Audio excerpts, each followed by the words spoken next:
Hello, my dear friends. Today we will learn meaning of voucher. Accounting transaction must be supported by documentary evidence. Yes.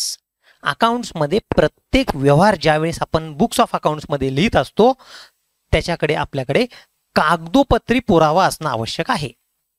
Any documentary evidence in support of A transaction is called a voucher. Very simple definition, you can say it is given any documentary evidence. Documentary evidence म्हणजे कागदोपत्री पुरावा आपल्याकडे असणं आवश्यक आहे. In support of a transaction is called a voucher. प्रत्येक व्यवहाराची नोंद करताना तुमच्याकडे व्हाउचर असणं आवश्यक आहे. So a voucher may be the bill, a voucher may be the cash memo, a voucher may be invoice, a voucher may be deed म्हणजे करार, a voucher may be the contract note. Okay, see here examples of vouchers. Whenever we purchase or sell the goods, then we can receive or we can issue the invoice. Invoice म्हणजे काय? Bill. आपण मालाची खरेदी करताना आपल्याला invoice मिळतं, आपण मालाची विक्री करतो त्यावेळेस आपण इनवॉइस इश्यू करत असतो. So invoice, it is a voucher. If we are paying the electricity bill, if you are paying the telephone bill, so electricity bill, it is yes voucher. हे आपलं काय आहे? Evidence of a transaction. पण प्रत्येक वेळेसच आपल्याला bill मिळेल अशी हमी नाही, गॅरंटी नाही. Sometimes in a business there are so many transaction but we don't get bill. For example, if you are traveling from auto or car, then sometimes the auto rickshaw driver may not issue a bill. आपण रिक्षामध्ये प्रवास करत असेल तर तो रिक्षा driver 100 रुपये आपण त्याला दिले तर तो आपल्याला बिल दिलंच याची गॅरंटी नाही, परंतु आपल्याकडे पुरावा असणं आवश्यक आहे. मग अशा वेळेस बाजारामध्ये व्हाउचर बुक मिळतं आणि हे व्हाउचर बुक या चित्रामध्ये दाखवल्याप्रमाणे तुम्हाला पाहायला मिळेल. तुम्ही या ठिकाणी name and address of the company त्या ठिकाणी तुम्ही शिक्का मारू शकता किंवा छापून घेऊ शकता. Here you can write the date. Suppose आज तुमचा व्यवहार झाला असेल 25 जूनला, तर या ठिकाणी आपण काय करायचं?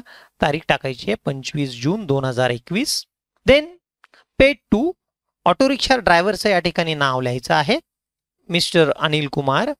आता या अनिल कुमारला जर तुम्ही 100 रुपये ऑटोचे दिले असतील तर या ठिकाणी अमाऊंट इन वर्ड्स असं लिहायचं आहे 100 रुपीज, 100 ओनली. चेकने दिला असेल तर या ठिकाणी चेकचा नंबर तुम्ही लिहू शकता, पण आपण इथे चेकने काय पैसे दिलेले नाहीयेत. कधी दिले आणि त्या चेकची तारीख. This amount is being paid towards. आता हे कशाचे पैसे दिले? It is a travelling expenses. So you can mention here travelling expenses. वरती जी अमाऊंट आपण टाकलेली आहे ती अमाऊंट आपण फिगर्स मध्ये या ठिकाणी लिहू शकतो.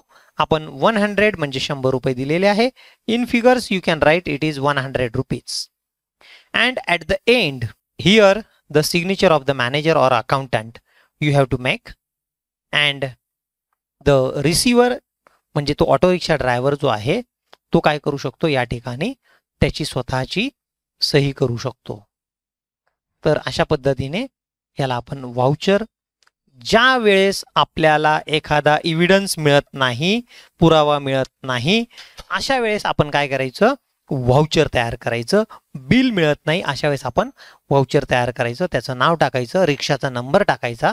Here you can mention the auto number also. It is just for more clarification. तर विद्यार्थी मित्रांनो, आजचा व्हिडिओ तुम्हाला कसा वाटला मला अवश्य कळवा. व्हाउचर म्हणजे काय हे तुम्हाला नक्की समजलं असेल. So in short we can say voucher means a bill, a invoice or any documentary evidence. If till date you have not subscribed my channel, please subscribe. Please tell your friends. This is a free and world class education. Please learn anywhere, anytime. Thank you. Bye bye.